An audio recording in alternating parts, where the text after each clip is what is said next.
ሲገልጸው ነበረ ዮሐንስ መንጋግ። እሱም ራሱ ከባንዳዎቹ አንዱ ነው።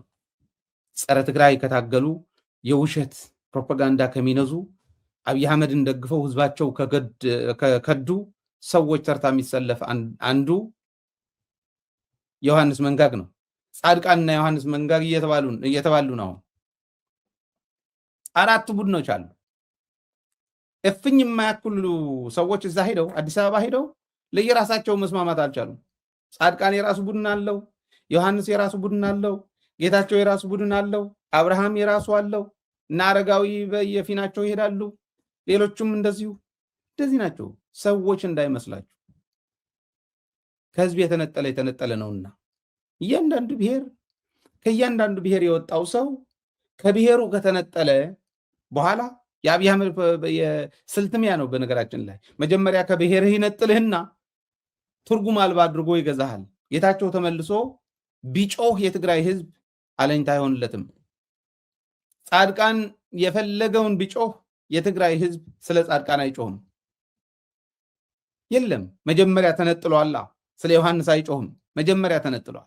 ለየራሳቸው ሲባሉ ኩቶ የመጣ ነው። ጸጸት የለውም የመጽሐፍ ማለት ልንገርህ፣ ጦርነት ባራኪ ነው ወይ መዓት ማጭበርበር አለበት። ጻድቃን አንድ መጽሐፍ ጽፏል ሰሞኑ። የጻድቃን መጽሐፍ ማጭበርበር አለበት ነው የሚለው። ማጭበርበር ብቻ አይደለም የሚናገረው። በነገራችን ላይ የጦር ነፈዝ መሆኑ ጦርነት ምን ማለት መሆኑ እንደማያውቅ ተራ አረ እንዴት እንደሚሰድበው እንደውም እሱ ቪዲዮውን ልጋብዘን። ሁለተኛ ዙም እና ሄደ ጾሮና ላይ ሄደ። ማንም በሚሊተሪ ዓለም ውስጥ ማንም ደንቆሮ ሻለቃ የማያደርገውን ስተሰራ ከደንቆሮ ሻለቃ በታች ነው ጻድቃን ነው እያለን ያለው። በነገራችን ላይ ጻድቃን ከደንቆሮ ሻለቃ በታች ነው ይለናል ዮሐንስ መንጋግ። ስሙ ሁለተኛ ዙም እና ሄደ ጾሮና ላይ ሄደ። ማንም በሚሊተሪ ዓለም ውስጥ ማንም ደንቆሮ ሻለቃ የማያደርገውን ስተሰራ መለስ ደግሞ ኢንዳይሬክት እንትን ነበረው። መጽሐፉ ላይ አስቀምጨዋለሁ። አስመራ ሊሄዱ ነው ሊያስቸግሩ ነው ብሎ ጾሮና ገብተው እንደሚጨፈለቁ ያውቅ ነበር። መለስ ሂዱ ግቡ ብሎ ፈረምልን አሉት። ፈረመ። እዛ ሄዶ አልቅሶ ወደ አዲስ አበባ መጣ። ሰራዊቱ 6 ወር ያለቀው የሻዕቢያ ባለውለታ ነበር። ይዘው ሮንግ እንትን የተሳሳተ እንትን ሄደ ለጠላት የሚበላ ነገር ከሰጠው አሸናፊ ካረከው በአንድ የውጊያ ግንባር ባለውለታ ነው እና እዛ አልቅሶ ሰራዊትን አስበልቶ መጣ። ከዛ በኋላ መጨረሻው ላይ ከመንግስት እውቅና ውጭ ለታደሰ ክፍለ ጦሮች ይዘ ወደ ቡሬ ሂድ ብሎ ባጫ ብዙ ጊዜ የሚያወራው እዛ ሄደው አስበሉት ዝም ብሎ። ይህ ነው የጻድቃን ውጊያ ውሎ እና የጻድቃን ሙያ ግን ልንገርህ እዚህ ጋር የለም። የእነዚህን ካላመጣ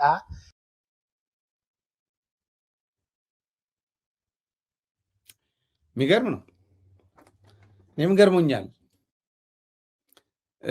እነዚህ ሰዎች ያሉት በሰው ሀገር ነው። እነዚህ ሰዎች ያሉት በአብይ አህመድ እጅ ነው። አብይ አህመድ እጅ ሆነውም መስማማት አቅቷቸዋል። ህዝባቸው የከዱት ከመሪዎቻችን መስማማት አቅቷቸዋል። ደረቆች ናቸው፣ እንደዚህ ናቸው፣ ምናምን ናቸው ማለት በደንብ አድርጋችሁ ቁም ነገሩን የቀሰማችሁ ይመስለኛል። አሁን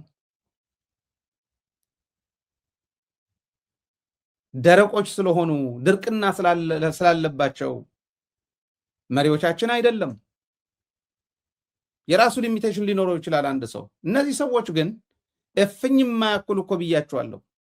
4-5 ቡድን ናቸው አዲስ አበባ ሄደው። ጻድቃን የጦር መሪነት ችሎታ ያለውም ነው እያለን ያለው ዮሐንስ መንጋግ የጦር መሪ አይደለም። ሰው ያስበላ ሰራዊት ያስፈጀ ሰው ነው ይላል። ዮሐንስ እናውቃለን እኔ ነኝ ይበልጥ ተደማጭ ነው። በነገራችን ላይ ያባላቸው ያለው የአብይ አህመድ የበለጠ ተላላኪ እኔ ነኝ ነው። ይሄ ነው እየተራራጡበት ያለው እናውቃለን። አብርሃም በላይ ነው ከላይ ያለው። አሁን በአብይ አህመድ ታማኝ የሚባለው አብርሃም ነው። ከአብርሃም በላይ ታማኝ እኔ ነኝ ነው። አሁን አብርሃምን ለመቅደም አብርሃምን መቅደማቸው ሳያውቁ እየተሯሯጡ ያሉት ወደዛ ነው። ጻድቃንና ዮሐንስ ጌታቸውም እንደዛ እዚህ ላይ ነው ያሉት። እንዴት እየተባሉ እንዳሉ እነዚህ ናቸው፣ ትራሾች ናቸው። አጋጣሚ ወደ ላይ ያወጣቸው፣ አጋጣሚ እዛ ትልቅ ደረጃ ላይ ያደረሳቸው ነፈዞች ናቸው። ህዝብህ ከገዳህ ከነፈዝም በታች ነው። ጸጸት የለውም። እኔም የተወሰነ ሰምቼዋለሁ፣ ሰዎች ሲተቹትም ሰምቻለሁ። ሰሜን እዝን መጥተው ሰሜን እዝ ሲሞቱ ጅራ የሚባል ቦታ አለ ተንቤን አካባቢ። ስማ ጻድቃን አሁን ጦርነቱ አላውቀውም፣ ሻዕቢያ እንዳይገድለኝ ነው ከመቀሌ የሸሸው ምናምን ነው የሚለው። ጻድቃን ስዬ እዛ እኮ አማካሪ እኮ ነው የነበሩት። ምን አድርገው ነበረ መሰለህ? 45 ሚሊዮን ሜትሪክ ኪዩብ ነዳጅ የሱር ካምፕ ነበረ ጅራ የሚባል እዛ አስቀምጦ ነበር ቅድመ ጦርነት። የስ ይሄ እኮ የሆነ ሰው የሚያየው እኮ ነው። ጻድቃን ይሄን አያውቅም አልነበርኩም ይላል። እኔ ኦፍኮርስ አቶ ተፈራ አሳስተውኛል፣ አከብራቸዋለሁ። እባክዎ አብረን ወጥተን እሪ እንበል። እናንተ ሰው ምረጭና አንተን ሰምተው ነው የሚመጡ። አመ ጁኒየር ስለው የጠራልኝ ሰዎች አጋጣሚ ሆኖ ትክክል አልነበረም። እነ ጻድቃን እነ ጀቤ እንጥራቸዋለና ጻድቃን የሰላም ሰው ቢሆን እንኳን ከመቀሌ ወደዚህ ከአሜሪካ ወደዚህ መምጣት ይችል ነበር። ግን he was a mastermind of የሰሜን እዝ መምታት እና ምንድነው መሰለ አሁን አያችሁ የሰሜን እዝ መመታት ወደ ትግራይ ሲያላክክ ነው ዮሐንስ መንጋግ። ሰሜን እዝ ተመታ ነው እያለን ያለው። በነገራችን ላይ አብይ አህመድ ነው የመታው ሰሜን እዝ። ታየ ደንደዓ ነግሮናል። ሰሜን እዝ የመታው በኢትዮጵያ ሰራዊት ውስጥ የነበሩት ተጋሩ ነጥሎ ለማውጣት ለማስወጣት ለማሰር ነው። ይህንን ቃል በቃል ነግረውናል ብሎ እኮ ታየ ነገረን። እግዚአብሔር ይስጣቸው የኦሮሞ ኢሊት ብዙ ነገር ቀርፈውልናል። ይህንን ዶክመንት የሚያደርገው ሰው ታጣ እንጂ መንግስታችንም ለዚህ ባጀት በጅቶ ዶክመንተሪዎች እንዲሰሩ አላደረገም እንጂ ሰሜን እዝ የመታ ነው እኛንን ብለው እኮ ነግረውናል ራሳቸው። ያው ዶክመንቱ ይዘነዋል ኦልሬዲ አርካይቭ ላይ ጊዜ ሲገኝ ገንዘብም ስናገኝ ዶክመንተሪ እንሰራዋለን። ስለ ጻድቃን ለመናገር ትግራይ ወንጀለኛ ማስደረግ አያስፈልገውም ነበረ። የሚነጋ አይመስላቸውም። እነዚህ በቀኑ የጨለመባቸው ጨለምተኞች ናቸው። ህዝባቸውን ከከዱ፣ ሀገራቸውን ከከዱ፣ መሬታቸውን ከከዱ፣ ማንነታቸውን ከድተው በአንድ ፎቅ በሁለት ፎቅ ህዝባቸውን የሚቀይሩ ሰዎች ስለሆኑ እንደዚህ ቢሉ አይገርመንም ነው። ሰሜን እዝ አስመልክቶ እየተናገረው ያለው በዚሁ እግዚአብሔር ይስጠው ታየ ደንደዓ መልሶለታል ብዬ አምናለሁ። ግን እስክኒ ያውልህ ጦርነቱ እጅና ጓንት ነበሩ መቀሌ ያሉና አዲስ አበባ ያሉ። እኔ አዲስ አበባ ያሉ እያልኩ ያለው 3-4 ሰዎች እንጂ ሌላው እነሱ ተከትሎ የመጣለ ህይወቱ ሊያድን የመጣው እንዲያውም እኛ እግራችን ጎተናል። ከሌላ ልንሰጠው መፍትሄ ማምጣት ይገባል ነበር። አያችሁ አሁን የትግራይ ተወላጆች ከኢትዮጵያ ሰራዊት ለማስወጣት እንደዚህ ላደርግ ነው ብሎ ካማከራቸው ሰዎች ዮሐንስ መንጋጋ አንዱ ሳይሆን አይቀርም። በእርግጥ የትግራይ ተወላጆች ከኢትዮጵያ ሰራዊት እናስወጣ ሲባል ጸሐፊ ሆኖ እየመራ የነበረ ሞላ ኃይለ ማርያም የሚባል አንድ ጀነራል ነው፣ ትግራዋይ ጀነራል ነው። ይህን ታውቃላችሁ? እነ ዮሐንስ ገብረ መስቀል ከኋላ ነበሩ ማለት ነው። ቂም ነው። እኔ እንደዚህ አይነት በቂም በቀል የሚሄዱ ሰዎች ጭንቅላታቸው እችን የምታክል ነው ይመስለኝ። እችን የምታክል ጭንቅላት ያለቻቸው ነው ይመስለኝ።